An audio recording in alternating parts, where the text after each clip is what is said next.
Haleluya, puji nama Tuhan. Shalom Bapak Ibu Saudara yang dikasih Tuhan. Apa kabar pagi ini? Saya percaya setiap kita adalah orang-orang yang menanti-nantikan Tuhan dan hidup dalam berkat Tuhan.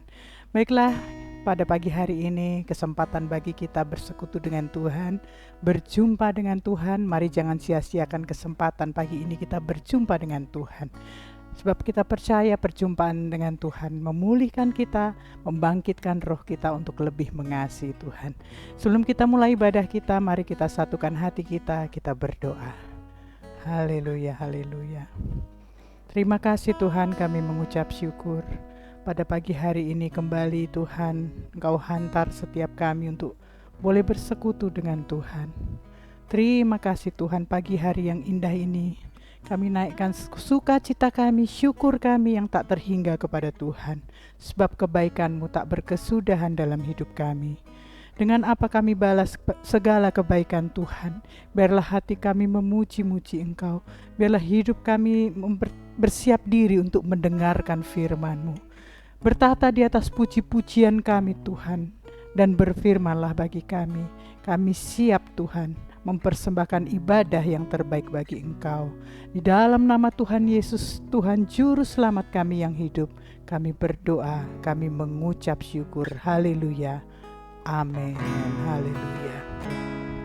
Haleluya, haleluya. Terima kasih Tuhan. Biarlah setiap kami mengingat kebaikan Tuhan. Biarlah setiap kami mengingat pengorbanan-Mu yang memulihkan kami. Terima kasih Tuhan. Hati hamba yang selalu Kau cari, biar Kau temukan di dalamku. Kita pujikan di hadapan Tuhan. Ku tak dapat lupakan kebaikan yang ku terima, pengorbanan-Mu yang mulia, jadikan ku berharga. Kau tulus menerima, Kau tulus menerima.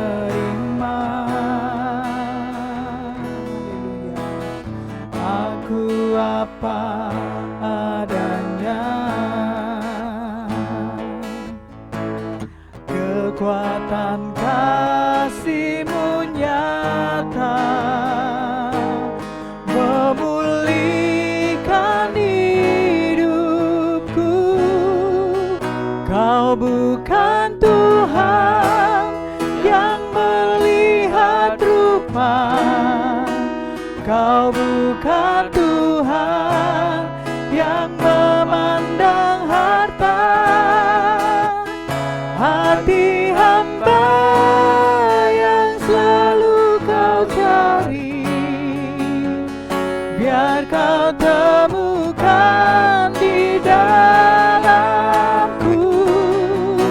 Selama ku hidup, ku mau menyembah-Mu, sebab Engkau sangat berarti bagiku.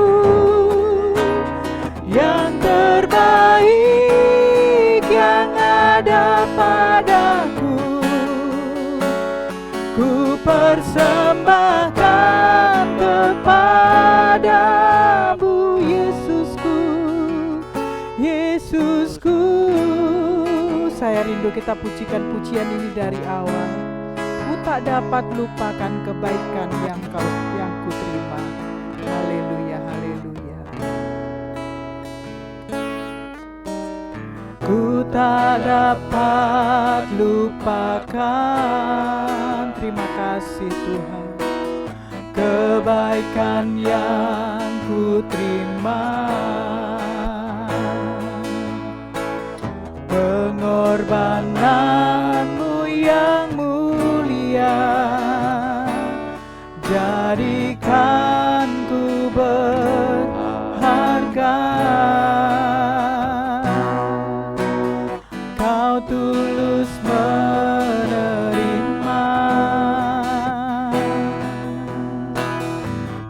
Aku apa adanya, kekuatan kasih-Mu nyata memulihkan hidupku. Kau bukan Tuhan yang melihat rupa, Kau bukan Tuhan yang memandang harta.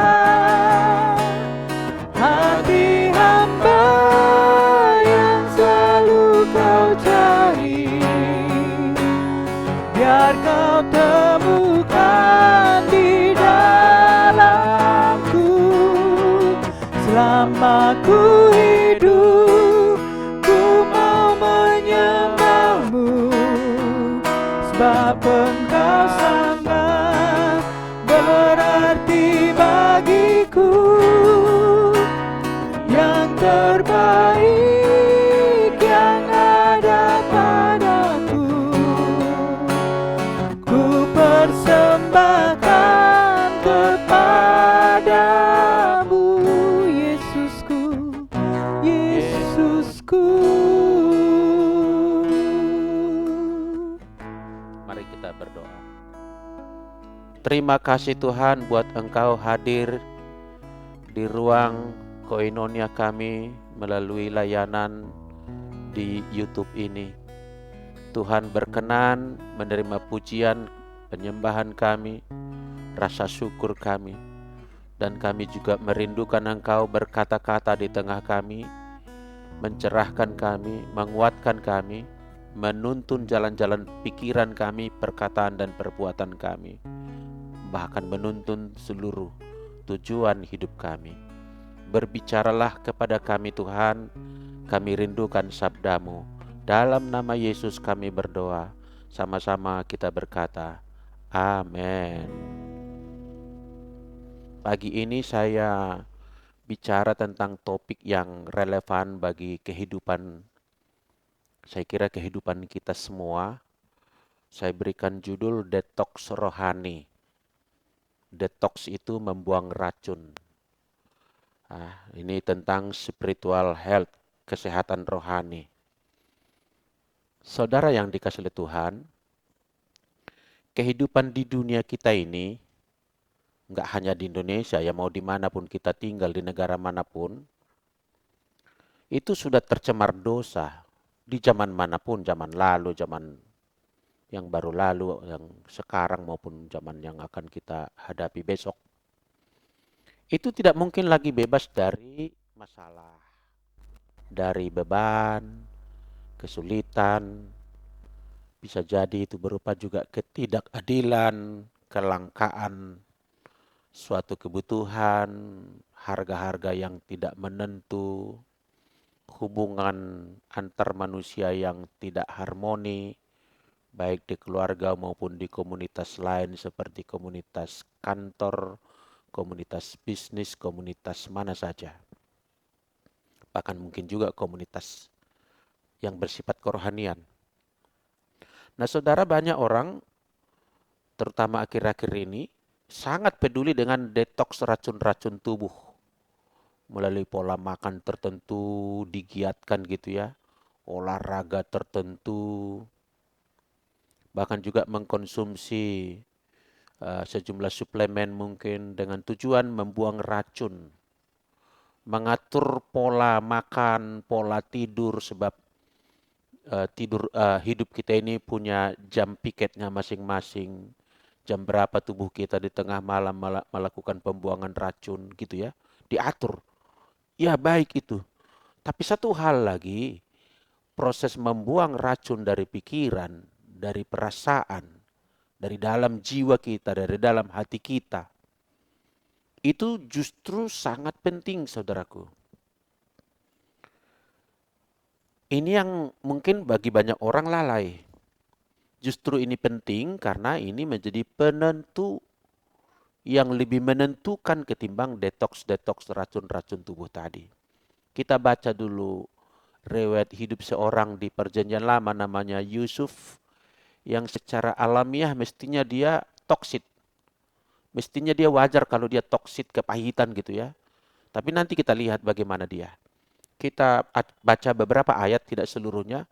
Kejadian 37 ayat 5, nanti kita lompati beberapa ayat lagi. Pada suatu kali bermimpilah Yusuf, lalu mimpinya itu diceritakannya kepada saudara-saudaranya. Jadi punya niat baik sebetulnya berbicara kepada saudaranya. Sebab itulah mereka lebih benci lagi kepadanya. Nah, karena sudah ada proses awal, proses sebelumnya di mana ayahnya Yakub itu rupanya memberikan perhatian khusus kepada Yusuf dengan memberi pakaian jubah yang mahal. Yang itu mendatangkan iri kepada kakak-kakaknya, abang-abangnya. Dan sekarang karena si Yusuf ini juga menceritakan mimpinya, dan mimpi itu tidak ceritakan di sini, itu tentang visi ke depan dia akan jadi pemimpin besar, nanti bisa dilacak di kitab Kejadian 37 itu. Maka saudara-saudaranya ini makin benci lagi kepadanya. Jadi lihat ya, dia sebenarnya seorang yang menerima gelombang negatif dari orang sekitarnya. Dalam hal ini lingkaran atau circle utama dia, yaitu saudara-saudara kandungnya. Kita lompati ke 8. Lalu saudara-saudaranya berkata kepadanya, apakah engkau ingin menjadi raja atas kami? Apakah engkau ingin berkuasa atas kami? Jadi makin bencilah mereka kepadanya. Karena mimpinya itu dan karena perkataannya itu, yaitu jawaban-jawaban daripada Yusuf itu. Makin benci. Ini udah 2 ayat kita temukan bahwa dia menerima sinyal-sinyal yang tidak baik dari orang sekitarnya. 1 ayat lagi, ayat 11. Maka iri hatilah, tadi benci, ini iri hati saudara-saudaranya kepadanya. Tetapi ayahnya menyimpan hal itu dalam hatinya.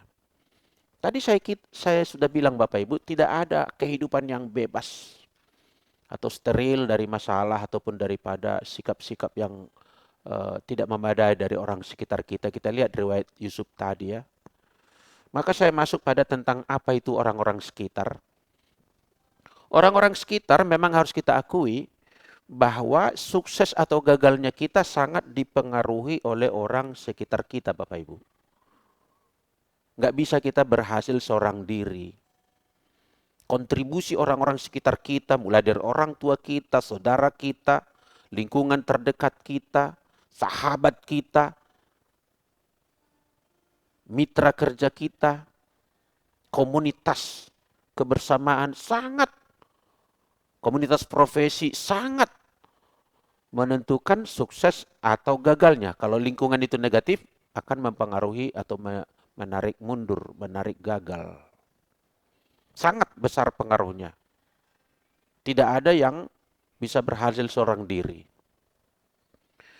Tetapi sikap atau respon kita terhadap sekitar tadi, itu yang paling menentukan.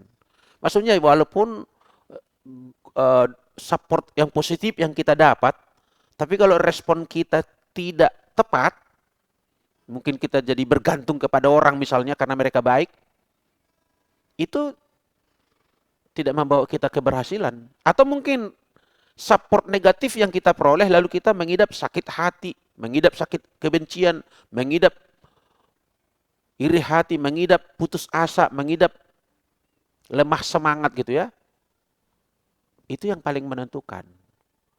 Jadi apapun circle kita ini, semoga circle saudara dan kita semua itu positif di sekitar kita yang terdekat ini. Tapi mau positif, mau negatif pun frekuensi atau gelombang yang mereka tebarkan kepada kita, yang paling menentukan adalah respon kita. Sikap kita, reaksi kita kepada gelombang-gelombang yang kita terima melalui perkataan, tatapan, lirikan, nada suara, perbuatan, sikap kita terhadapnya.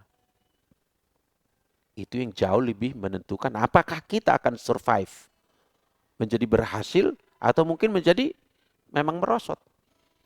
Itu sesuai dengan firman Tuhan kan, pergaulan yang buruk merusak katanya, merusak memang. Tapi bisa juga di pergaulan yang buruk orang justru hebat saudaraku. Kita ingat itu namanya misalnya Samuel. Dia kan diadopsi atau dibesarkan oleh Imam Eli bersama anak-anak kandung Imam Eli sendiri yang lebih senior umurnya daripada Samuel ini. Dan Alkitab mengatakan anak-anak Imam Eli yang kandung itu jahat-jahat, kerohaniannya buruk. Mereka rakus, mereka berbuat tidak senonoh. Tetapi Samuel bertumbuh di lingkungan itu, saudaraku. Respon kita yang lebih menentukan. Doa harapan kita semoga semua circle kita, lingkungan kita positif memang. Tapi kalaupun positif, respon kita itu jauh lebih menentukan lagi, saudaraku. Kita baca lagi lanjutan ayat ini. Saya hanya merangkai ayat-ayat kali ini untuk tidak mendistorsi kenyataan yang ada pada Yusuf. Saya tidak ingin terlalu banyak komen supaya kita lihat Yusuf ini sendiri menjadi inspirator bagi kita, saudaraku. Kejadian 37 ayat 23. Baru saja Yusuf sampai kepada saudara-saudaranya. Mereka pun menanggalkan jubah Yusuf, jubah maha indah yang dipakainya itu. Dan mereka membawa dia dan melemparkan dia ke dalam sumur. Sumur itu kosong, tidak berair. Tadi ayat-ayat sebelumnya kan mereka benci, makin iri. Sekarang rupanya sikap benci itu berujung pada atau bermuara pada tindakan, action. Mereka mempersekusi Yusuf ketika datang menjumpai mereka di padang penggembalaan. Ditanggalkannya jubahnya, mungkin juga menanggalkannya kasar itu kan. Nggak mungkin dibuka kancingnya pelan-pelan, itu kasar itu. Melakukan suatu tindakan yang tidak baik. Penghinaan sebetulnya. Lalu apa dikatakan? Dan mereka membawa dia, menyeret dia sebetulnya. Dan melemparkan dia ke dalam sumur. Sumur itu kosong alias tidak berair. Sumur tidak berair, sumur yang kering. Untuk apa dia ditaruh di sana? Supaya dia mati. Supaya terkubur mimpinya. Jadi kita lihat ya negatif sekali perilaku orang sekitar terhadap Yusuf ini, saudaraku. Ayat 36. Adapun Yusuf, ia dijual oleh orang Midian itu ke Mesir kepada Potifar, seorang pegawai istana Firaun, kepala pengawal raja. Enggak satu penderitaan yang dialami oleh Yusuf. Nanti ketika di sumur itu dia menderita berapa waktu, maka abang-abangnya melihat pedagang Midian, niat mereka timbul lagi. Kita jual aja saudara kita ini. Dijual kepada pedagang Midian tadi. Pedagang Midian itu membawa lagi jadi barang komoditi, dijual kepada orang Mesir, saudaraku. Jadi udah lintas batas negara ini si Yusuf ini melakukan mengalami hal-hal yang buruk ya. Dari rumah ayahnya di tangan orang Midian, saudara-saudaranya yang benci dilemparkan kepada orang Midian, sekarang dialihkan lagi pindah tangankan kepada orang Mesir. Kasihan. Dan umur dia waktu itu sekitar 17 tahun. Jadi mungkin saya tidak berpanjang-panjang, hanya memberikan semacam clue gitu. Yusuf ini mengalami hal yang negatif dari orang sekitarnya. Patut sebetulnya dia seorang yang kepahitan, keracunan jiwanya, toksik gitu ya. Menjadi kepribadian yang aneh-aneh, secara logika itu wajar akan terjadi padanya. Dia menjadi seorang yang ingin balas dendam misalnya. Dia menjadi seorang yang kasar. Dia menjadi seorang yang brutal. Dia menjadi seorang punya kelainan, itu nampaknya wajar itu ya. Secara alamiah itu bisa terjadi dan banyak orang mengalami hal-hal seperti itu oleh negatif experience yang mereka alami. Pengalaman-pengalaman negatif. Namun coba kita lihat ayat berikutnya. Bagaimana Yusuf survive. Pertama saya tulis di sini, Yusuf hidup dalam penyertaan Tuhan. Jadi dia mantap jiwa, tidak terkontaminasi, tidak tercemar dengan semua pengalaman dan perkataan-perkataan negatif tadi, negatif talk tadi, hate speech tadi, perlakuan kasar tadi, tidak merusak jiwanya, tidak menorehkan luka di dalam hatinya. Kenapa bisa begitu? Karena Yusuf hidup dalam penyertaan Tuhan. Artinya ia terus menjalani kehidupan yang relasional dengan Tuhan. Disertai itu artinya hidupnya berjalan bersama dengan Tuhan. Terkoneksi. Kita kan akhir-akhir ini suka lagu itu. Ku terhubung denganmu. Jangan hanya lagu, saudaraku. Mari kita baca ayatnya. Kejadian 39 ayat 2 sampai 4. Tetapi Tuhan menyertai Yusuf. Wah, hebat ya. Tuhan menyertai Yusuf. Kalau terus kita menjaga hati kita bening, ini menjadi milik kita. Tuhan menyertai Yusuf. Sehingga ia menjadi seorang yang selalu berhasil dalam pekerjaannya. Maka tinggallah ia di rumah tuannya, orang Mesir itu, Potifar tadi. Tuhan menyertai Yusuf. Tuhan yang dulu memberikan kepada dia vision ketika dia menerima 2 kali mimpi. Tuhan yang mengawal seluruh jalan-jalan dan pengalaman hidup Yusuf. Kenapa bisa begitu dia relasional dengan Tuhan? Karena dia tidak mau terkontaminasi dengan semua memori negatif yang telah terjadi pada dirinya. Saya yakin dia itu seorang yang suka memuji Tuhan, seorang yang merenungkan firman Tuhan.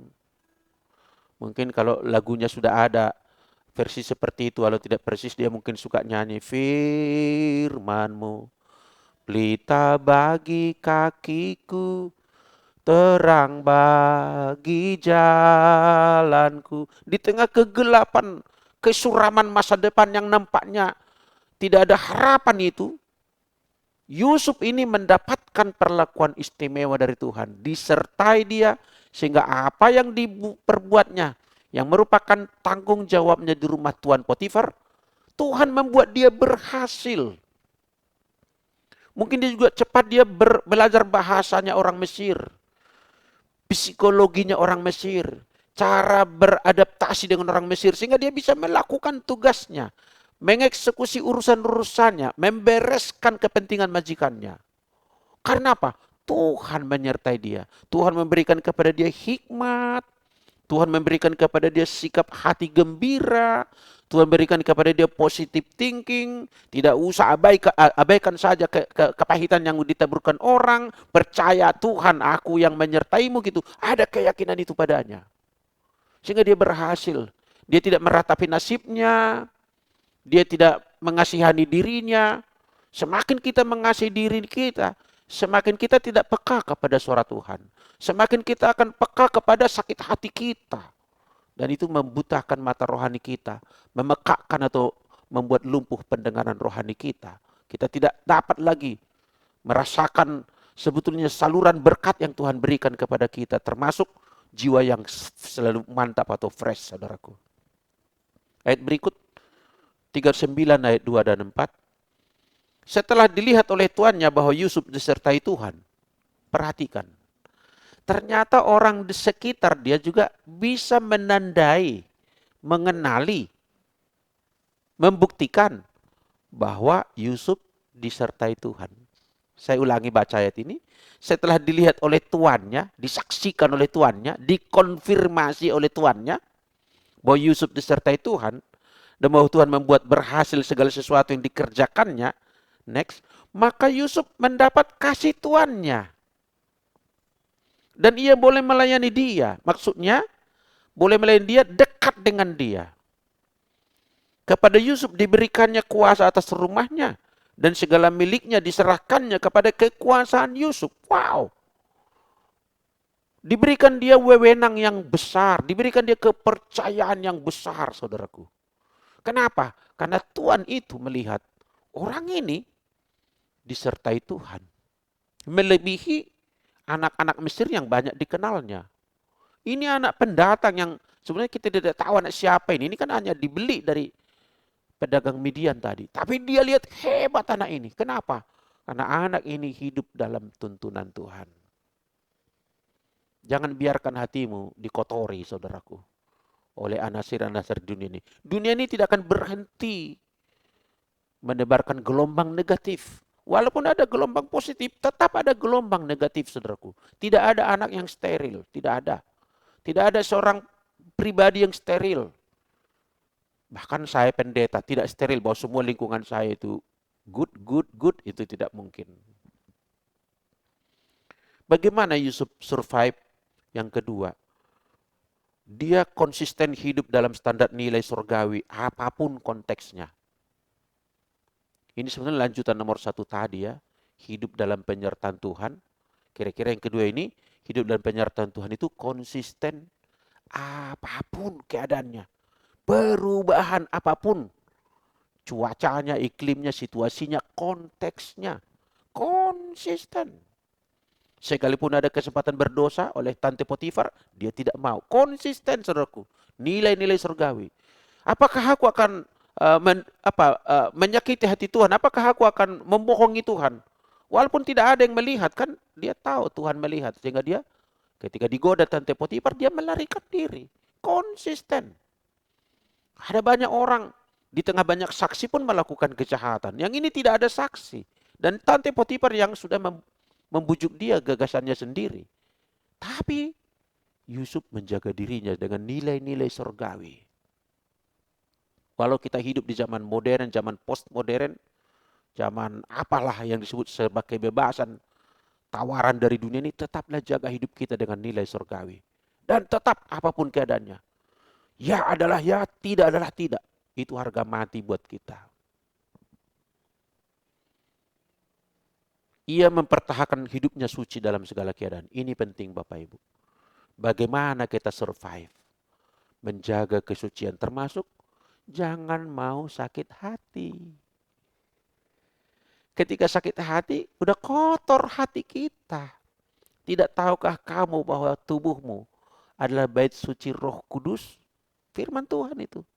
Jadi jangan izinkan sakit hati di sini. Jangan izinkan kemarahan mencekam atau bercokol di dalam hati kita. Rasa kecewa.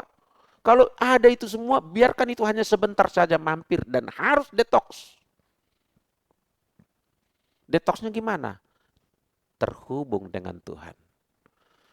Saya percaya bahwa konseling itu baik Bapak Ibu. Kalau kita sedang penat, kacau, banyak masalah, konseling. Tapi next, setelah konseling, after konseling, itu kembali harus pada hidup bersekutu dengan Tuhan.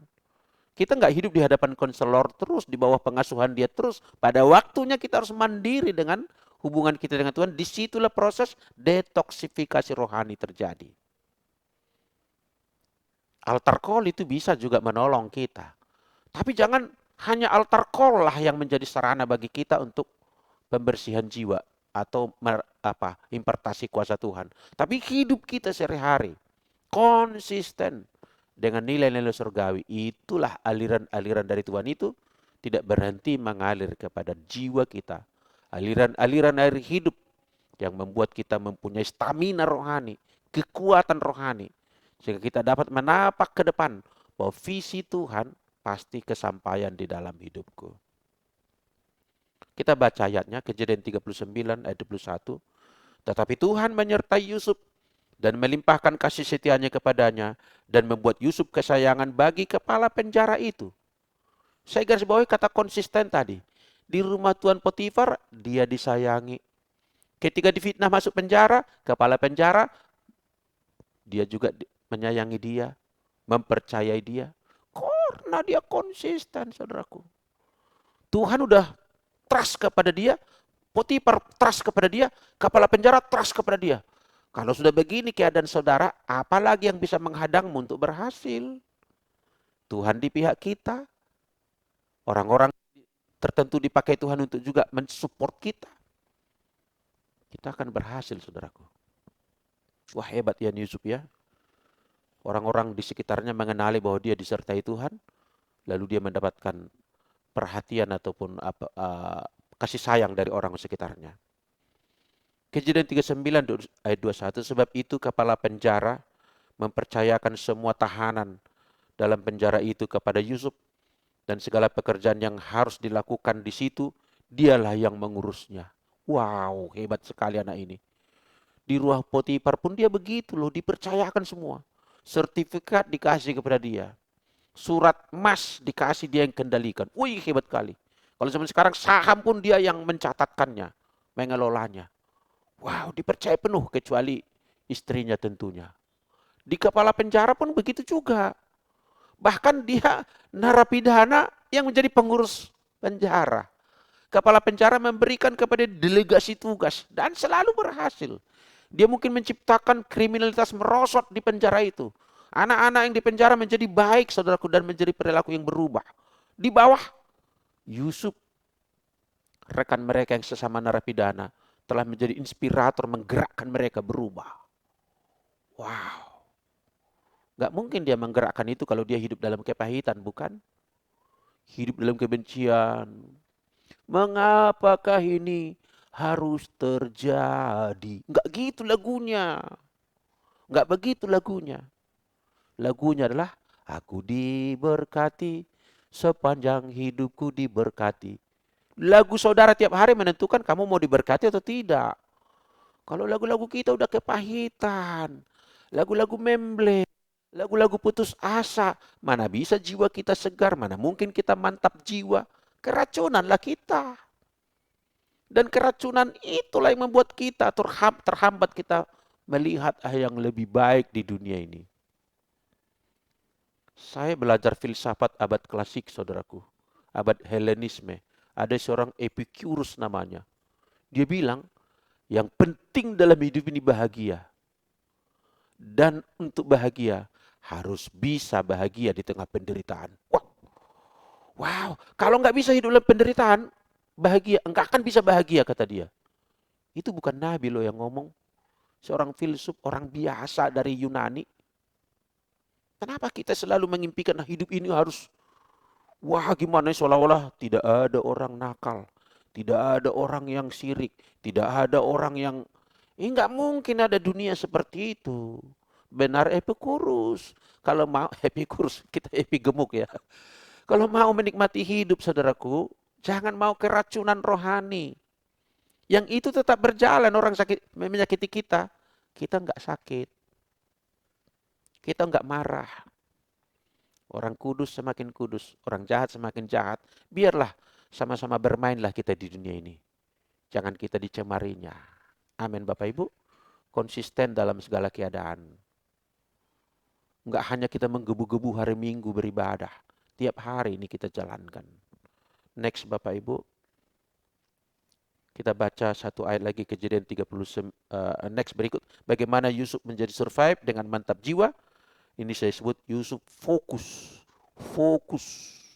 Fokus artinya memusatkan perhatian. Terus pada visi hidupnya. Ia terus digairahkan oleh visi yang diterimanya dulu tatkala dia umur 17 tahun itu. 2 kali mimpi itu. Melihat berkas-berkasnya, tegak berdiri disembah oleh berkas-berkas gandum saudaranya. Melihat matahari, bulan, dan bintang menyembah kepada dia. Itu visi dari Tuhan bahwa dia suatu waktu akan menjadi pemimpin. Dan sekarang bagaimana itu terjadi? Dia terus fokus pada visi itu. Kita baca dulu ayatnya. Ayat ini saya langsung ambil daripada catatan bagian akhir kehidupan Yusuf. Dari sana kita teropong bahwa dia seorang yang fokus. Kejadian 50 ayat 20. Ini ketika dia udah jumpa saudara-saudaranya ya. Saya skip langsung beberapa etape kehidupan. Langsung sekarang dia udah berjumpa dengan saudara-saudaranya yang datang ke Mesir. Memperkenalkan dirinya dan terjadilah tangis-tangisan antara mereka. Reuni keluarga. Dulu mereka menjual Yusuf ini. Sekarang Yusuf ini telah menolong mereka hidup. Karena di tanah Kanaan tidak ada lagi makanan. Kita lihat ayat 20. Memang kamu telah mereka-rekakan yang jahat terhadap aku. Tetapi Allah telah mereka-rekakannya untuk kebaikan, yakni memelihara hidup suatu bangsa yang besar. Ini dia visinya. Bahwa dia menjadi pemimpin untuk memelihara hidup suatu bangsa yang besar. Supaya tidak binasa dinasti keturunan Abraham, Ishak, dan Yakub. Maka diutus dengan cara tersendiri. Cara-cara yang tidak menyenangkan tadi. Yusuf diutus duluan ke Mesir. Di sana dia jadi penguasa. Menyelamatkan negara Mesir, juga menyelamatkan keluarga ayahnya dan saudara-saudaranya. Dia fokus pada itu. Dia tidak fokus pada pengalaman tertentu yang menyakitkan. Dia tidak fokus pada temannya di penjara yang melupakan jasanya. Tidak. Dia fokus kepada visinya. Ini perlu kita miliki, saudaraku, agar kita kesehatan jiwa roh kita baik. Yaitu dengan cara fokus kepada tujuan hidup yang ditaruh oleh Tuhan. Jangan fokus kepada dunia ini, jangan fokus kepada orang. Nanti kamu lihat orangnya, kamu bergairah lagi mau berkelahi dengan dia. Kamu ingat orangnya, kamu kepahitan lagi dengan dia. Jangan, fokus kepada tujuan Allah yang ada dalam hidupmu.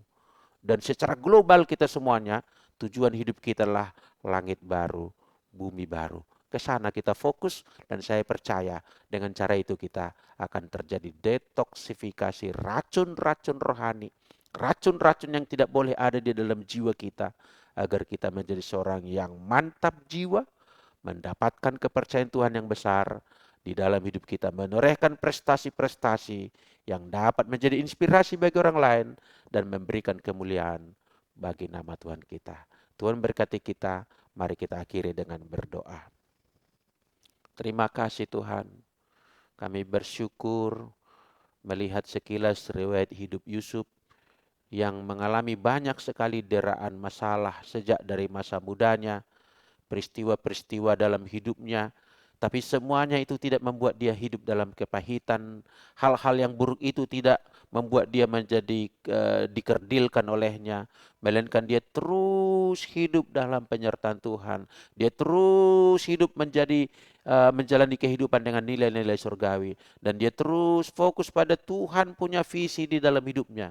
Sehingga dia tidak mempedulikan lagi hal-hal pahit di dalam kehidupan tertentu. Pada etape-etape kehidupan tertentu, dia memandang itu semua sebagai proses yang Tuhan izinkan supaya visi Tuhan dalam hidupnya menjadi kenyataan. Dia terbentuk menjadi pribadi yang hebat. Dia terbentuk menjadi seorang pemimpin yang hebat. Dia terbentuk menjadi seorang yang di dalam hidupnya visi Tuhan mendapatkan realisasi. Kiranya kami mengalami hal yang sama. Tuntunlah kami ya Tuhan, dengan segala pergumulan kami. Setiap kami Tuhan, Kau bersihkan jiwa roh kami, agar kami tidak membiarkan kepahitan, kekecewaan, pahit hati, atau ketawaran tidak boleh ada di sana. Hati kami tempat Tuhan untuk berdiam. Hati kami tempat kami boleh memuji-muji Tuhan. Terima kasih Tuhan, kami menyerahkan hidup kami untuk hari-hari ke depan. Kegiatan kami ditolong oleh Tuhan, keluarga kami diberkati oleh Tuhan. Mari Bapak Ibu kita buka hati kita akhiri renungan pagi kita dengan menerima berkat Tuhan. Terimalah damai sejahtera dari Bapa kita yang di sorga, kasih setianya di dalam Anak Allah yang tunggal, Yesus Kristus Tuhan, serta penyertaan dan segala berkat di dalam Tuhan, dalam Roh Kudus yang menaungi kita, mulai pagi ini, esok sampai selama-lamanya. Tuhan memberkati kita. Haleluya. Sama-sama kita katakan amin. Shalom bagi kita.